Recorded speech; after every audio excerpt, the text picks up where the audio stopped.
Olá, primeiramente eu vou me apresentar, eu sou a Misa, bolsista do PET Pedagogia desde 2018, e a proposta desse quadro, que é o PET Entrevistas, é conhecermos um pouco mais as professoras e professores do curso, pois tem muitos professores que só vamos conhecer no fim da graduação. Por isso, hoje a gente vai conversar com a professora Silvana Aranda, que possui graduação em Pedagogia Séries Iniciais pela Universidade Federal do Rio Grande do Sul, mestrado em Educação e doutorado em Educação também pela URGS, trabalhou durante muito tempo em escolas do ensino básico e educação infantil, principalmente atuando como alfabetizadora. Ao longo de sua carreira, concentrou seus estudos na área de alfabetização e letramento, educação de jovens e adultos e atualmente dedica-se ao estudo das tecnologias na educação. Como professora na Universidade Federal do Pampa, trabalhou com disciplinas da educação infantil, TCC e atualmente integra a equipe dos estágios. Então, professora, é um prazer conversar contigo. E a primeira pergunta é com relação à tua trajetória formativa, graduação, mestrado, doutorado. Qual ou quais dessas formações foram ou ainda são mais impactantes e significativas para a tua filosofia de atuação na docência? Também é um prazer estar aqui, integrando essa ação, né, que eu acho bastante pertinente. Tem muitos alunos que realmente chegam só no estágio a conhecer a equipe, né? Eventualmente alguma disciplina que eu trabalho, mas geralmente no estágio. E já chegam com aquele medo, né, que o estágio proporciona, como será o estágio, como será o TCC, quando eu coordenei TCC. Então, eu acho importante os alunos já nos conhecerem, né? Sobre a questão do que impactou mais o que eu sou hoje enquanto profissional, é difícil tu separar em setores, né? Mas eu diria a graduação. Por quê? Na época que eu fiz a graduação na URGS, né, passar no vestibular já foi uma coisa, digamos assim, incrível, como a gente diz, né? Estudante incrível, eram muitas pessoas concorrendo à mesma vaga, e eu tinha a noção de como é importante ocupar essa vaga numa universidade pública, enquanto tantos gostariam de estar naquela vaga e não estavam, né? A URGS é uma universidade até hoje elitizada, né, para elite, né? São aqueles que fazem cursinho, né? Escola particular que conseguem entrar na URGS. Então, eu vindo de uma classe média baixa, para mim foi muito impactante conseguir estar na URGS na primeira graduação, quando eu passei no primeiro vestibular, que foi pedagogia, e no segundo vestibular, que foi medicina, né? Depois eu optei pela pedagogia, enfim. E na graduação eu pude participar de muitos projetos, né? Eu fui a primeira vencedora do Prêmio Jovem Pesquisador da Pedagogia, né? A pedagogia não tinha ganho ainda esse Prêmio Jovem Pesquisador. Através dele eu pude ir a Cuba com tudo pago. Imagina, para uma pessoa de 19 anos, saindo do país com tudo pago pela universidade por causa de um prêmio. Então, foi muito impactante nesse sentido, ser apresentada a muitos autores que me acompanham ainda até hoje, Piaget, Vygotsky, Vallon, Paulo Freire, né? Poder aprofundar os estudos, também poder trabalhar na extensão, né, com a alfabetização de jovens e adultos na própria universidade. Então, eu aproveitei muito a minha graduação, né? Até porque na URGS eu tinha que trabalhar à noite, às madrugadas, e cursar a universidade durante o dia. Nós tínhamos disciplinas nos 3 turnos, né? Então, eu não tinha aquele direcionamento ao aluno trabalhador. A gente acabava vivendo a universidade nos 3 turnos e trabalhando quando sobrava tempo, ou seja, eu praticamente não dormi toda a minha graduação, que foi ótimo. Mas foi bastante impactante a graduação. O mestrado, ele foi uma oportunidade de aprofundar mais a pesquisa, e uma pesquisa já relacionada ao meu trabalho.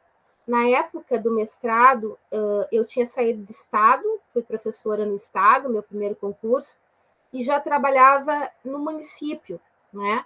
em áreas de periferia.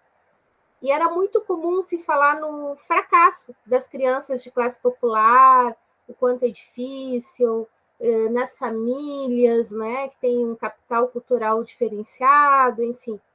E no mestrado eu pude pesquisar o inverso, sucesso das crianças da classe popular. Então foi também bastante importante para mim. Tive passagem direta para o doutorado. O doutorado foi uma fase mais complexa, porque eu trabalhava 60 horas e fazia doutorado. Né? Eu trabalhava em universidade particular, trabalhava no município e fazia doutorado. Né? Mas também foi importante para que eu terminasse, então, a minha qualificação em pesquisa. Aí, fazendo todo sentido, eu pesquisei o mal-estar docente, né? O adoecimento do professor, exatamente por esse excesso de carga horária, precarização do ensino, né? E o professor acaba adoecendo. Então, não poderia separar. Essa fase foi melhor, mas a graduação foi um marco bastante importante. Sim, prof, como tu falou anteriormente, né, da medicina, e acho que já entra na segunda pergunta, por que escolheu a docência como profissão? Então, todo mundo diz que escolhe ser professor porque ama criança, porque gosta de criança, enfim. E eu acho isso uma romantização, né, da escolha. Acho que a gente não precisa amar as crianças, a gente precisa desenvolver amorosidade, mais no sentido freiriano mesmo.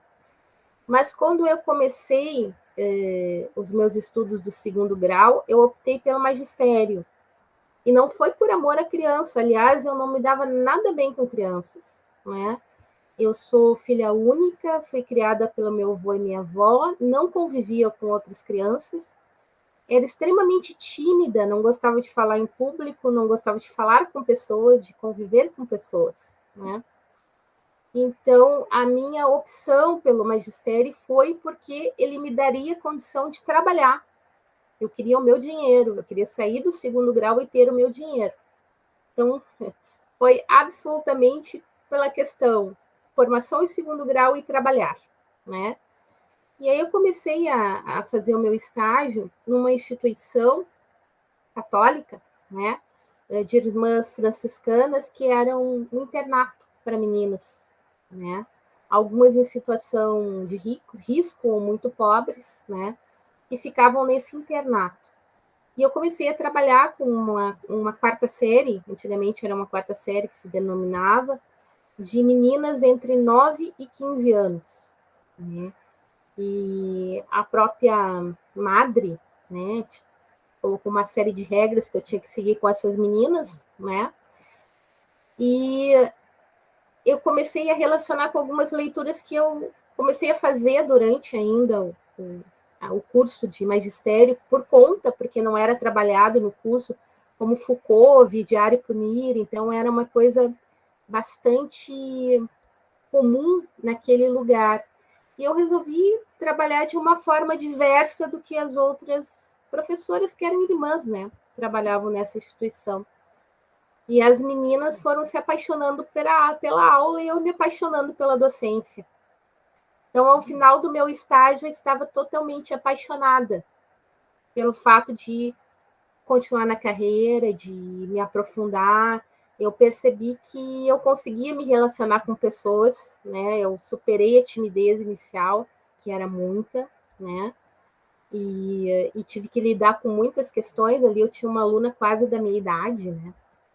Então, foi uma coisa que me proporcionou muito amadurecimento.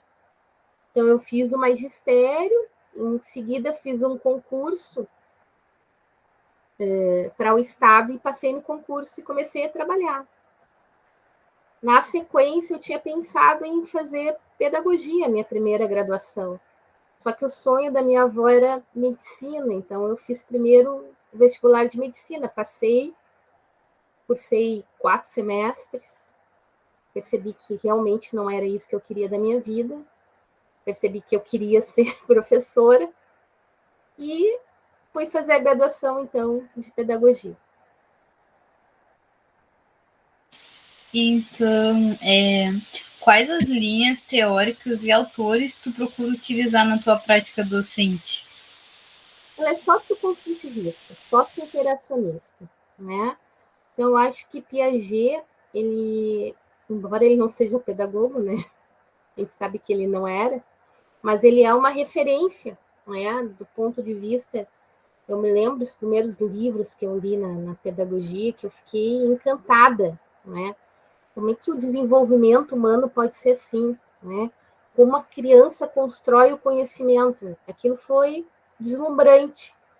Então, é um autor que eu acho que é básico para um curso de formação em pedagogia, o Piaget, o Vygotsky também, só que, infelizmente, morreu muito novo, a gente não tem muitos livros traduzidos, já Piaget a gente tem todos os livros, né, dele, enfim, à disposição, que podem ser consultados, né? Por exemplo, O Nascimento da Inteligência na Criança é um dos livros que eu li na graduação e que eu achei bem interessante. Não são livros fáceis, a leitura não é aquela leitura prazerosa, mas ele abre um universo para te entender um pouco dessa construção, desse desenvolvimento, né, humano. E aí depois, a minha área, a minha ênfase, né, de trabalho é com a questão da linguagem. Então, Emília Ferreira e Ana Teberoski, né, são autoras que se inspiraram em Piaget para pensar um pouco da construção, do desenvolvimento da leitura e da escrita pela criança. Então, para mim também é uma leitura básica, né, para entender esses processos de aquisição da leitura e da escrita, né. E Paulo Freire, como um autor nosso, nacional, eu acho que ele tem que ser valorizado, não só por ser nosso, mas por tudo que ele coloca em termos de educação, de ideais, do ser professor, né, do lutar pelas classes, né, populares, que eu acho que é uma obrigação da universidade pública, né, de lutar pelas classes populares. E observando a relação intrínseca da tríade universitária, que é o ensino, a pesquisa e a extensão, tu desenvolve ou coordena algum projeto atualmente? Se sim, qual o estudo ou a pesquisa desenvolvida e se aceita colaboradores? Se a resposta for não, participa de algum projeto? Eu atualmente sou coordenadora voluntária do PIBID, né? Então, o PIBID ele tem a seleção, ela é feita a seleção das bolsas, né? Então, eu trabalho junto com a professora Patrícia Moura, nós trabalhamos em conjunto, planejamos, enfim, né? Em alguns encontros eu participo, né? Também participo junto com a professora Simone Alves de um projeto de ensino que é sobre evasão e repetência na universidade, né? Ele também tem bolsistas, né? E já está acontecendo, né? Atualmente eu não desenvolvo nenhum projeto de pesquisa e até uma crítica à nossa universidade, né? As nossas plataformas, elas não são nada atrativas, é muita burocracia para te poder fazer um projeto, tanto de extensão quanto de pesquisa, né? Aqueles relatórios burocráticos, eu já coordenei a brinquedoteca também, enquanto extensão, né, laboratório, e a gente sempre tem uma burocracia muito grande, né? E a gente também, que atua no estágio, tem uma demanda muito grande no estágio, né? Fora outras coisas que o professor faz, né? Que é participar do NDE, que eu participo, né? De comissões. Então, essa tríade, infelizmente, às vezes não funciona como deveria na universidade, né? Eu tenho saudade do meu tempo de estudante que eu podia fazer as três coisas. Agora eu tenho que optar em conseguir planejar boas aulas, ser uma boa professora de sala de aula, que eu acho que é o objetivo primordial, né? Não adianta tu, teoricamente, ter um bom discurso, uma boa bagagem e não conseguir ministrar uma boa aula, ter um bom planejamento. Então, isso tem sido o meu objetivo maior. Meu segundo objetivo sempre é a extensão. E, por último, fica a pesquisa, quando eu consigo, né? Então, nesse momento, é isso que eu tenho feito. Sim, e em relação ao currículo da graduação, é notável a ausência de temáticas fundamentais como gênero e sexualidades, direitos humanos e educação para as relações étnico-raciais. Na sua visão, há outros temas que sente falta de serem abordados para promover uma educação crítica? Então, a gente está em toda uma discussão sobre o nosso currículo, né, sobre o PPC. E essa discussão ela começou quando eu entrei na Unipampa, em 2014, estava se revendo o currículo, né? Então, esse currículo que a gente tem, se não me engano, é de 2015. Depois, em 2018, a gente fez todo um estudo sobre o currículo, onde tinham várias disciplinas sobre educação étnico-racial, sobre uma série de coisas que tu citaste, está nessa matriz curricular que não tramitou, que não foi estudada. Né? Então, eu acho que ela daria conta de tudo isso. Né? Agora a gente está num processo de retomar essa matriz curricular, e eu penso que ela dá conta de 90% do que tu disseste. E mais uma questão que eu acho que é super importante atualmente, que é a questão das tecnologias na educação, né? Então, acho que essa nova matriz vai discutir um pouco isso, porque a gente sabe que as crianças, os jovens, os adultos, passam muito tempo, né, conectados, mas nem sempre o que eles fazem nessa conexão pode ser considerado algo que vá acrescentar um processo de construção, um processo educativo, né? Muitas vezes a criança não sabe bem o que acessar, onde acessar, né? Então precisa toda uma discussão sobre esse acesso, né? Sobre o que é ser professor utilizando essas ferramentas, né? Como é que eu posso auxiliar o meu aluno a se formar com isso que está aí, né? Tem alguns professores que são contra o uso da tecnologia na educação, mas ser contra o uso da tecnologia deveria ser contra o uso do giz, então, do lápis, são todas tecnologias. Só nós temos tecnologias diferentes agora, né, que envolvem o smartphone, o tablet, o computador e outras coisas que virão daqui a pouco, porque isso está num processo acelerado. E eu acho que a gente também tem que começar a discutir cada vez mais a desigualdade no acesso a isso. Né? Uma nova luta vem por aí. Nós temos escolas que não tem nem o básico, um banheiro funcionando. Então, a gente fala ali que nas escolas a gente possa usar a tecnologia. Então, a gente precisa de escolas melhores, equipadas em todos os sentidos. Né? Também no quadro humano, falta professores nas escolas. Então, uma disciplina que discuta tudo isso, ela é importante. Algumas disciplinas, uma só não daria conta. Penso que 2 ou 3 para dar conta disso.